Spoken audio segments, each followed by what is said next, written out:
오늘도 하나님 앞에 나와 예배하는 모든 영혼들에게 은혜와 평강이 함께 하시기를 축복합니다. 9살 된 언니와 4살 된 동생이 놀다가 언니가 동생을 심하게 다그치면서 야단을 치는 것입니다. 동생이 언니의 가위를 가지고 놀다가 제 위치에 놓지 않고 아무렇게나 두었던 것입니다. 아빠가 봤을 때는 언니가 동생을 너무 다그치는 것 같아서 동생을 도와주려는 의미로 이렇게 이야기를 했습니다. 얘는 지금 4살이야 라고 했습니다. 그렇게 되자 엄마가 아빠가 슬그머니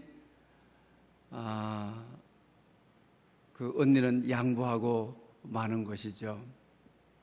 그럴 때 또다시 시비가 걸려지고 서로 또 다투고 언니가 아주 심하게 다그치며 몰아치게 되는 것입니다. 이때는 동생도 양보를 하지 않고 막 눈을 부릅뜨면서 언니를 주시하면서 내가 4살이잖아 이렇게 달게 들더라고 하는 것입니다. 이렇게 우리가 어른이든 아이든 잘 뉘우칠 줄 모르는, 회개할 줄 모르는 인생이라고 하는 것입니다. 그래서 오늘은 사순절의 주제인 회개에 대해서 여러분에게 말씀을 드리려고 합니다. 시편 32편 우리 1절에 들어가기 전에 보게 되면 항상 시편에 대한 주제가 있는 것이죠. 다윗의 마스길이라 이렇게 쓰여져 있는 것을 여러분들은 보게 될 것입니다. 또 마스길에 주석을 해놓고 밑으로 내려가 보면은 교훈이라고 쓰여져 있습니다. 마스길이라고 하는 말은 교훈을 주는 시편이다. 지혜를 얻게 하는 시편이다. 깨달음을 주는 시편이다. 이런 의미가 있습니다. 그러면서 마스길 시편이라고 하는 것은 형통케 하실 때 부르는 노래가 마스길 시편인 것입니다. 마스길을 원하지 않는 사람은 아무도 없습니다. 누구든지 형통을 원하지 않는 사람은 없기 때문입니다. 그러나 오늘 본문 시편에서 형통은 죄를 고백함으로부터 출발한다고 하는 사실입니다. 그래서 오늘 본문 5절에 보게 되면 내 허물을 주께 자복하리라 하고 내 죄를 아뢰고 내 죄악을 숨기지 아니하였더니 주께서 내 죄악을 사하셨나이다. 아멘. 이렇게 말씀하고 계시는 걸 봅니다. 죄를 자백을 했습니다. 그랬더니 오늘 본문 1절에 허물의 사하심을 받고 자기 죄가 가리워졌는 자는 복이 있다. 이렇게 말씀하고 계시는 것을 봅니다. 또 2절에 가서는 죄가 정죄함을 받지 않는 자는 복이 있다. 여기서 복이 있다라고 하는 말은 행복한 사람이라, 복 있는 사람이라 똑같은 의미를 지니고 있는 것을 보게 됩니다. 그러므로 제 고백과 용서는 우리 인생이 누리게 되는 최고의 행복이고 하나님의 선물이고 축복이라고 하는 사실입니다. 그래서 오늘 본문은 복 있는 사람은 그의 허물이 덮어진 사람, 사해진 사람이라고 하는 것입니다. 그래서 오늘은 사함받은 행복이라 이런 제목으로 여러분들에게 말씀을 드리려고 합니다. 다윗은 성군이라고 합니다. 그렇지만 다윗의 생애를 통해서 죄를 안 지은 사람이 아닙니다. 정말 많은 죄를 지었습니다. 또한 파렴치한 죄도 있습니다. 그런데 다윗은 어떻게 그렇게 성군이 되고 하나님 마음에 합한 사람이 된 것입니까? 그것은 다름이 아니라 죄의 자복을 통하여 그의 허물에 사하심을 받은 사람이기 때문인 것입니다. 그래서 시편의 7편을 다윗의 참회록이라 다윗의 회개 시편이라고 하는 이유가 그래서 나오는 것입니다. 대표적으로 우리 6편이 그런 것입니다. 그리고 오늘 본문 읽은 32편이 참회록에 해당되는 것입니다. 그리고 또 시편에서 우리 38편이 그런 것이죠. 51편은 우리아의 아내 밧세바를 범한 가장 하나님 앞에 깊게 회개한 참회를 통하여 회개를 통하여 정죄받지 않는 복을 받는 시편이라고 할 수가 있습니다. 또한 102편, 130편, 143편 이렇게 해서 7편을 참회록이라고 말하는 것입니다. 이렇게 우리의 죄를 고백하고 회개하는 것이 우리 성도의 하나님으로부터 받는 가장 큰 선물이고 축복인 것입니다. 우리 윤동주 시인의 동주라는 작품이 있고 또 이 동주라는 이름으로 영화대에서 나오기도 하였습니다. 그 시인은 일제강점기에 시대적인 암흑기를 살아가게 되어지는 것이죠. 일본 형사가 문서에 사인을 하라고 할 때 이런 시대에 태어나서 시인으로 살아가는 내 자신이 부끄럽다, 이런 말을 하는 것입니다. 이 말씀을 우리 교회 속에, 우리 자신 속에 반추해 보면 그렇습니다. 오늘 이렇게 제약이 난무하고 사건 사고가 많은 시대에 목사로 살아가는 내 자신이 너무 부끄럽다. 오늘 이와 같은 시대에 교회로 세워져 간다는 우리 자신이 부끄럽다. 정말 우리는 이런 마음을 가지고 있는지 모르겠습니다. 그러면서 또 시인은 이렇게 말을 하는 것입니다. 인생은 어려운데 시가 이렇게 쉽게 쓰여진다고 하는 것이 나는 부끄럽다. 이 말씀을 오늘 우리 시대의 상황 속에서 한번 비추어 보게 되게 되면 이렇게 고백할 수가 있겠습니다. 요사이 아시는 대로 전쟁이 계속되는 가운데 있습니다. 큰 지진이 일어나고 엄청난 아픔을 남기고 또 여진은 계속되고 또 세계 각처에 지진이 일어날 것을 예고하고 있는 것을 보게 되는 것입니다. 또 지난 주간 우리 기도 그 일보에 나와 있는 그 기독교 윤리 실천 운동본부에서 코로나 이후에 각종 종교들의 신뢰 조사를 한 것입니다. 기독교가 15.7%, 천주교가 26.3%, 불교가 15.1%, 최하 세상으로부터 교회와 성도들이 조롱을 받고 비웃음을 받고 또한 불신의 대상이 되어버렸다라고 하는 것입니다. 시인은 인생의 각고 끝에 사람을 위로하고 사람을 만져주는 시가 탄생을 해야 되는데 일제강점기에 아주 어려운 시대에 어렵게 살아가고 있는 인생들인데 시가 너무 쉽게 쓰여진다는 거 하는 것이 나는 부끄럽다. 이렇게 고백을 했는데 오늘 우리 시대에 이와 같은 시대적인 상황을 보면서 영적인 암흑기에 교회가 역할을 하지 못해서 부끄럽다. 성도가 이렇게 쉽게 인생 살아가고 신앙생활을 이렇게 쉽게 한다는 것이 부끄럽다. 시인의 마음으로 돌아가면 우리가 그렇게 고백할 수 있다고 하는 것입니다. 이와 같은 때에 부끄러움을 자각함으로 오늘 본문처럼 마스길, 형통할 때 부르는 노래, 죄의 고백을 통하여 회개를 통하여 부흥을 경험하는 노래,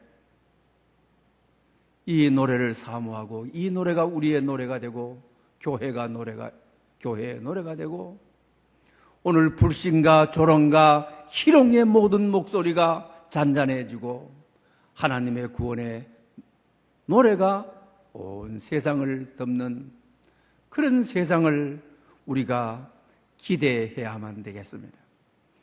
오늘 32편의 1절에 그 본문은 복이 있다라는 말이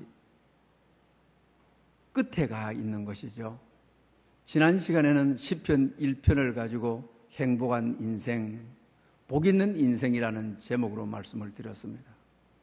시편 1편은 복 있는 인생이 복 있는 사람은 하고 이렇게 시작하는 것이죠. 악인 어깨를 쫓지 아니한다. 죄인의 자리에 서지 아니한다. 오만한 자리에 앉지 아니한다. 오직 여호와의 율법을 즐거워하고 그 율법을 주야로 묵상하는도다. 복 있는 사람을 어떻게 하면 우리가 행복한 사람이 될 수 있을까에 대해서 말씀을 드렸습니다. 그리고 오늘 본문은 히브리어 순서로 말하게 되면 복 있는 사람이라고 1절이 시작합니다. 아슈레이, 시편 1편처럼 아슈레이라고 시작하죠.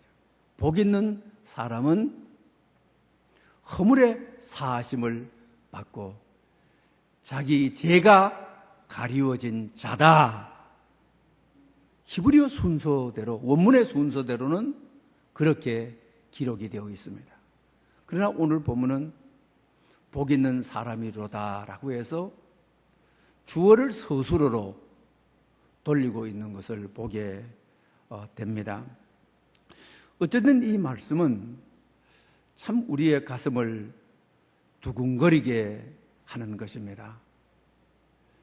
오늘 본문에 우리에게 길이 있음을, 오늘 기후 문제라든지 전쟁이 언제 종식될 것인지 또 지진의 이 여파가 앞으로 어떻게 진행될 것이라는 것인지, 사람만 코로나 전염병의 문제인 줄 알았는데 지금부터 여러분 아시는 대로 자연, 바다의 포유류들이 잡아서 검사를 해보니까 전부 전염병에 감염이 되어 있다.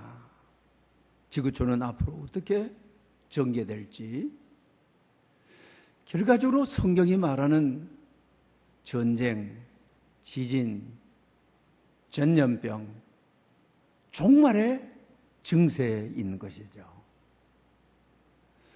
오늘 이와 같은 시대적 상황 속에 우리가 해야 될 것이 무엇인 것입니까? 오늘 본문이 말하는 것은 형통은, 부흥은, 길을 열어가는 길은 내 허물을 여호와께 자복하리라.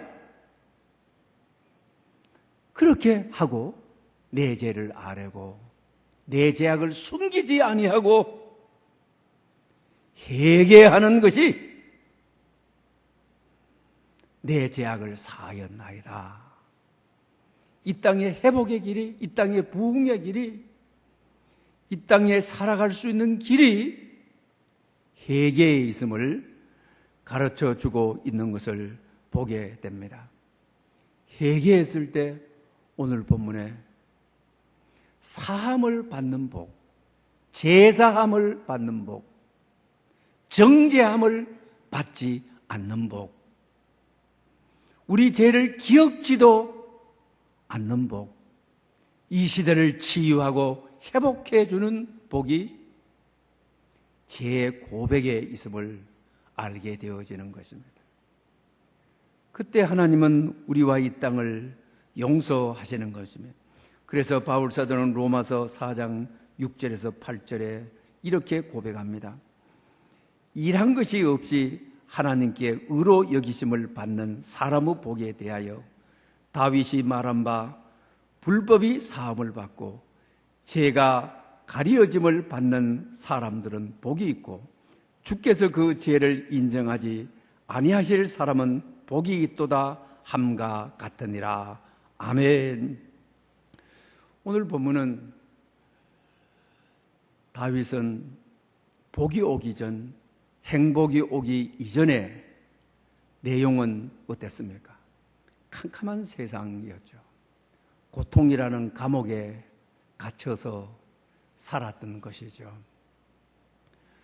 왜 고통이라는 감옥에서 그는 살게 되었습니까? 그것은 내부적인 요소가인 것이죠. 외부적인 요소가 아니라는 것입니다. 누가 자기를 박해하고 모함을 하고 자기를 죽이려고 해서 고통의 감옥에 갇힌 것이 아니죠. 성경 오늘 본문은 자기 내면의 적이라고 하는 것이죠. 그 내면의 적을 오늘 보면 3절에 내가 입을 열지 아니할 때에, 내가 입을 열지 아니할 때, 내가 회개하지 아니할 때, 죄를 고백하지 아니할 때에 종일 신음하여 내 뼈가 쇠하였도다. 주의 손이 나를 누름으로 진액이 빠져서 여름 가문에 마름이가 같이 되었도다. 이렇게 고백하고 있는 것을 보게 됩니다. 그러면서 입을 열었을 때는 내 허물을 주께 자복하리라 하고 입을 열었을 때는 내 죄악이 사하여졌나이다. 사하심의 복, 사하심의 은혜. 기독교의 핵심은 회개인 것입니다. 오늘은 사순절 첫 번째 주간입니다. 사순절의 경건의 형태는 회개로 나타나는 것입니다. 경건한 사람은 회개한 사람이라고 한 사실입니다. 사랑하는 여러분, 오늘 본문처럼 다윗은 캄캄한 밤에 고난의 감옥에 갇힌 것처럼 회개하지 않으므로 신음하고 종일 고통 중에 있고 뼈가 썩어져가는, 쇠해져가는 형편에 있었습니다. 오늘 우리 영혼을 어떻게 치유해야 됩니까? 이 시대의 아픔을 어떻게 치유해야 됩니까? 여름 가뭄과 같은 마름이 계속되어가는 이 시대를 어떻게 해야만 됩니까? 죄악이 간영한 시대는 죄의 문제를 해결하고자 하는 몸부림침이 있어야만 되는 것입니다. 이번 사순절 기간을 통하여 이 시대의 죄악을 해결하고자 하는 몸부림이 우리 개개인으로부터 일어나야만 되겠습니다. 교회 역사를 통해서 부흥의 시대, 부흥의 운동이 일어났을 때 반드시 같이 비례적으로 가는 것이 회개였다라고 하는 사실입니다. 아주사의 회개 운동의 선구자였던 프랭크 바틀메인이라고 하는 분이 있습니다. 이분이 남긴 유명한 말이 있습니다. 부흥의 높이는 회개의 깊이로 결정된다. 우리 마음에 잘 새겨야만 합니다. 부흥은 그냥 숫자가 좀 늘어나고 재정이 좀 늘어나고 돈벌이가 좀 괜찮아지고 이 정도의 수준을 가지고 부흥이라고 하지 않는다. 성경에서 부흥의 가야는 죽음의 상태에 있던 것들이 살아나는 이것이 바로 부흥이다. 성경의 역사를 보게 되게 되면 부흥이 있을 때는 먼저 회개의 역사가 반드시 있었다고 하는 것입니다. 오늘 다윗이 마스길 시편으로 형통케 하실 때 하나님 앞에 올려드리는 시편인데 시편의 내용은 너무 답답하고 숨이 막히고 전능자가 나의 가슴을 누르니 전능자가 나의 목을 잡고 누르니 내가 실험하여 내 안에 있는 진액이 다 빠져가버리고 여름 가뭄이 되었나이다. 이 문제를 어떻게 해결하는 것입니까? 내 허물을 주께 자복하리라. 회개하리라. 입을 열 때 형통케 하실 때 불러드리는 노래. 우리 인생의 행복은, 우리 인생의 선물은, 우리 인생의 형통은 회개로부터 문제를 해결해야만 된다고 하는 것입니다. 우리나라에도 1907년 평양의 대부흥운동이 있었음을 우리가 너무나도 잘 알고 있습니다. 그때도 어떻게 했습니까? 신년도 산정형 교회에서 부흥회를 하게 되는데 그 당시는 길선주 장로님이셨죠. 장로님이 강단 앞으로 나와서 예기치 못한 아주 구체적인 회개를, 얼굴을 들 수 없는 회개를 하게 되어지는 것이죠. 그 내용은 이렇습니다. 제 친구가 죄를 믿고 암으로 세상을 뜨면서 내가 없을 때 우리 가족들 잘 도와달라고 큰 돈을 나를 믿고 자기 아내에게 주고 가족 잘 돌보라 할 수 있는데 장로인 자기를 너무 신뢰해서 내가 떠난 다음에 가족들 잘 돌봐달라고 하는 돈을 내가 착취를 했습니다. 나는 아간입니다. 공개적 회개를 하게 되어지는 것이죠. 그러자 그 현장에 성령의 바람이 불어오는 것이죠. 하나님의 임재가 놀랍게 임하는 것이죠. 정말 죽었던 영혼들이 살고 죽은 자가 살아나는 부흥의 역사가 일어나는. 그래서 또 옆에 있던 다른 사람들이 나와서 얼굴을 들 수 없는 부끄러움을 공개적으로 회개하는 것이죠. 또 다른 사람이 나와서 공개적으로 회개를 하게 되어지는 것이죠. 새롭게 읽는 한국 교회사의 저자는 그 당시 장면을 이렇게 기록하고 있습니다. 그대로 인용하겠습니다. 인간이 범할 가능성이 있는 모든 죄는 거의 다 고백되었다. 사람의 체면은 이제 다 잊어버리고 오직 이때까지 자기들이 배반하던 예수님을 향하여 주여 나를 버리지 마옵소서라고 울부짖을 뿐이다. 국법에 의해 처벌 받는다든가 또 바로 죽음을 당한다 하더라도 문제가 아니었다. 다만 하나님의 용서를 받는 것만이 그들의 유일한 소원이었다. 할렐루야. 그 당시 경찰관들이 집회에 찾아와서 회개하는 걸 보고 죄인인 것을 알아서 찾아냈다는 것이죠. 교회에서 회개하다가 죄인으로 지목되어서 감옥에 가는 것이 그 문제될 것이 아니다. 오직 하나님 앞에 죄를 용서받는 것이 이것이 우리의 소망이다. 이 정도로 진실한 회개가 오늘 본문처럼 다윗의 회개가 하늘 문을 여는 형통케 하는 회개가 솟아난 것이죠. 사랑하는 여러분들, 여러분의 가정이 진정으로 회복되기를 원합니다. 여러분들의 인생이 회복되기를 원합니다. 우리 교회가 진심으로 회복되기를 원합니까? 그렇다고 한다면 오늘 본문은 죄를 자복함으로 회개함으로부터 회복되어지는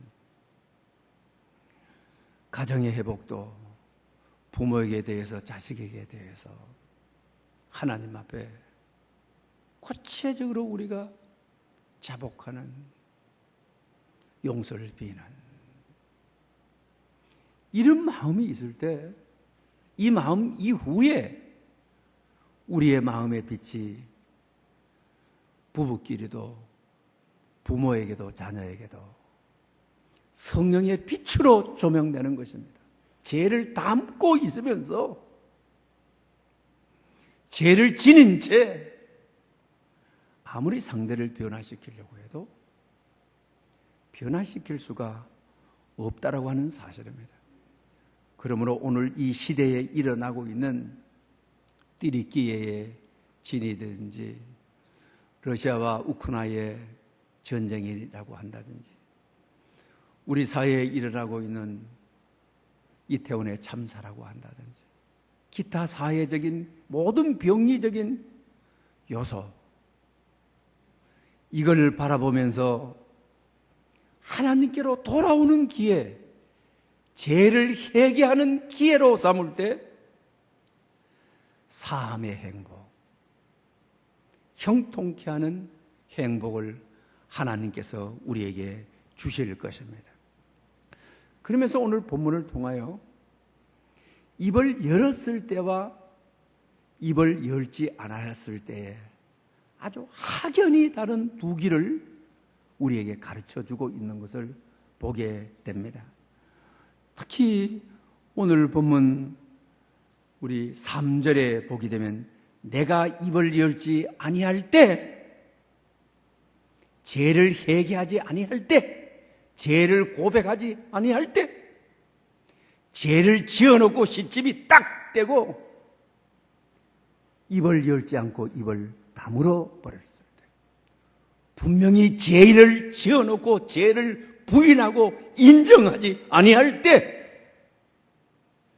오늘 성경은 본문은 뭐라고 말하면 종일 신음합니다. 죄 해결을 하지 않고 종일 신음합니다. 내 뼈가 쇠약하였도다. 여러분, 내 뼈가 쇠약하다. 죄를 회개하지 않을 때 여러분 우리 몸에 피는 어디서 만들어집니까? 많은 분들이 심장에서 만들어진다고 생각하죠. 심장은 피를 만들 수가 없습니다. 심장은 피를 각 기관에 펌프질을 해서 머리로나 보내주는 역할을 하지 피를 만들지를 못합니다. 우리 몸에 피가 만들어지는 데는 딱 한 군데입니다. 뼛속입니다. 뼈가 피를 만드는 것입니다. 그래서 레위기에 육체의 생명은 피에 있다라고 했습니다. 뼈가 쇠해집니다. 회개하지 않으니 피가 만들어져야 되는데 피가 만들어지지 않으니 죽음의 상태가 되었다라는 말씀입니다. 죽음의 상태에서 살아나는 것이 부흥이라고 하였습니다. 그게 바로 죄를 고백함으로만 가능한 것입니다. 오늘의 여러분 현실 속에 뼈가 쇠해질 것 같은 종일 신음하는 탄식하고 아파하고 못 살겠다고 사는 게 힘들다고 회개로만 부흥의 길로 갈 수가 있습니다. 그 다음에 오늘 본문에 주의 손이 나를 누르니 라고 하였습니다. 전능자의 손이 나를 누르니 숨 쉴 수가 없죠. 숨이 막히는 것이죠. 자연의 현상으로 또 설명하고 있는 것이죠. 여름 가뭄에 마른같이 되었도다 라고 말하고 죄를 회개하지 않고 시침이 뜨고 끝까지 죄를 부인하고 입을 열지 아니할 때에 여름 가뭄에 마른같이 오늘 시대의 상황이 그렇지 않습니까? 여름 가뭄에 마른같이 되어 있지 않습니까? 여름 가뭄을 아시죠? 나무도 다 말라버리고 강 바닥이 다 드러내고 논밭이 전부 쩍쩍 갈라져 버리고 어쩌면 이와 같은 시간이 오래가면 오래갈수록 우리의 마음도 농같이 쩍쩍 갈라질 수밖에 없죠. 여름 가뭄같이 호소할 수밖에 없는 것이죠. 숨이 막힐 수밖에 없어요. 죄를 고백하지 않고 온 것이기 때문에 전능자의 손이 나를 누르는데 어떻게 할 것입니까? 그러면서 오늘 본문에 답을 주죠. 고백했을 때가 어떠냐? 오늘 본문은 여기에 대해서 풍성하게 말을 하고 있죠. 내 허물을 자백하리라 하고 내 죄를 아뢰고 내 죄악을 숨기지 아니하였더니 내 죄악을 사하셨나이다. 기억지도 않는다. 형통의 가장 장애가 되었던 부흥의 가장 장애가 되었던 내 죄악을 없애버렸다. 오히려 사하심의 큰 축복, 사하심의 큰 은혜를 내려주었다. 그러면서 본문 6절에 보면 그렇게 말하죠. 이로 말미암아 모든 경건한 자는 주를 만날 기회를 얻어서 주께 기도할지라. 진실로 홍수가 범람할지라도 그에게 미치지 못하리다. 할렐루야. 재용삼을 받아 경건한 자가 되어 주님을 만날 기회를 얻어서 기도하리라. 기도하는데 홍수가 범람하여 나를 덮칠지라도 미치지 못하리라. 할렐루야. 이것이 바로 고백한 자에게 내리시는 마스길, 형통의 복이신 것이죠. 그 다음 7절을 보게 되게 되면 환난 날에 나를 보호하시고 구원의 노래로 나를 두르시리니 주는 은신처시라. 이런 마스길, 형통케 하시는 주님이 나의 은신처시라. 환난 날에 나를 보호하시고 구원의 노래로 나를 둘러서 나의 피난처시라. 나의 은신처시라. 오늘 이런 부흥이, 이런 형통이, 다윗의 마스길이 나의 마스길이 되어야 되지 않겠습니까? 그러면서 또 8절에 보면 내가 내 갈 길을 가르쳐 보이고 너를 주목하여 훈계하리로다. 회개한 이후에, 자복한 고백한 이후에 내가 가는 길을 가르치시고 내가 가는 길에 나를 주목해서 훈계한다. 조언을 해주신다. 내가 가는 길에 선한 목자가 되셔서 내가 가는 길을 인도하시고 위험한 일을 당하지 않도록 나에게 훈계, 조언을 해주신다. 이게 얼마나 회개한 이후의 축복인 것이죠.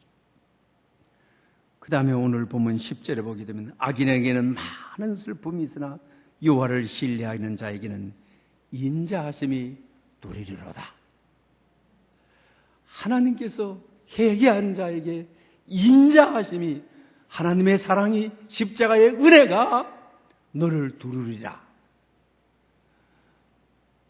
회개한 이후에 주시는 하나님의 얼마나 놀라운 약속인 것입니까? 우리의 삶에 이런 약속이 있으시기를 바랍니다. 믿음의 글에 어느 한 분의 고백입니다. 신앙생활을 하면서 한 번도 깊은 회개를 하지를 못했습니다. 그냥 마음으로 죄송하다. 그러나 하는 일마다 안 되고 어렵고, 오늘 본문처럼 잠을 이루지를 못하고 뼈가 새해지는 것 같은, 밤만 되면 누군가가 자기 목을 조르는 것 같고 가슴을 누리는 것 같아서 잠을 자지를 못하고 식은 땀을 쫙쫙 흘려서 오늘 본문에 진액이 전부 다 빠져나가가지고 여름 가뭄과 같은 그런 마음이 되었습니다. 죽고 싶다, 살고 싶지 않다. 믿는 청년이지만 극단의 선택까지도 가게 되어지는 것입니다. 인터넷을 통하여 자기 상황을 찾아보니까 공황장애다. 자기 자신이 공황장애가 온 것을 알았습니다. 또 병원에 가서 진찰을 받으니 공황장애, 자기 증상을 인터넷을 찾아서 이미 알고 있었는데 공황장애라고 판정을 받게 됩니다. 밤에 와서 한잠을 잘 수가 없었습니다. 밤새도록 신음 앓고 누군가가 나의 목을 조르는 것 같고, 그래서 새벽에 도저히 견딜 수가 없으니까 새벽 기도를 나갔습니다. 떨리는 다리를 가지고 앞을 보이지 않는 눈을 가지고 가서 정말 하나님께 펑펑 울었습니다. 자기 인생의 순간순간들, 자기가 인정해도 죄고 하나님이 봐도 죄고 사탄이 고발할 만한 죄도 시침이 떼고 죄로 인정하지 않고 살아왔던 자기를 정말 통회했습니다. 인생의 주기를 따라 10대, 20대, 30대 살아오면서 자기 잘못이 낱낱이 생각이 났습니다. 그렇게 울매불매 정신없이 고백하고 통회하고 나니까 마음에 평안이 찾아왔습니다. 사랑하는 여러분, 오늘도 종일 씨름하며 뼈가 새해지는 것처럼 여러분의 상황과 오늘의 시대가 그런 가운데 살아가고 있습니다. 여름 가뭄에 마른 것처럼 뭐 하나 주울 수 없는, 뭐 하나 잡을 수 없는 시대를 살아가고 있습니다. 사순절 기간이 시작되었습니다. 회개를 통하여, 제 고백을 통하여 우리의 죽을 것 같은 뼈가 상해져 가는 문제를 해결을 하십시다. 마른 여름 같은, 여름의 가뭄 같은 오늘의 이 시대를 해결을 통하여 부흥의 역사를 일으키십시다. 다윗이 불렀던 마스킬의 노래를 우리 함께 부르는 여러분 될 수 있기를 축원합니다. 기도드리겠습니다. 우리 죄를 위하여 십자가상에서 죽음을 당하신 주님, 사순절 기간이 시작되었습니다. 죄의 고백과 용서를 통해 우리에게 가장 큰 선물과 축복을 주셔서 감사합니다. 죄의 고백을 통한 다윗의 마스킬, 형통케 하실 때 부르는 노래가 우리 인생의 노래가 되게 하시옵소서. 타락하는 시대에 죄의 문제를 해결하려고 하는 진지한 몸부림이 나로부터 출발케 해 주시옵소서. 지진과 전쟁, 기후변화 등 영적인 암흑기에 회개의 영을 부어주셔서 이 땅을 부흥하게 하시옵소서. 예수님의 이름으로 기도드립니다. 아멘.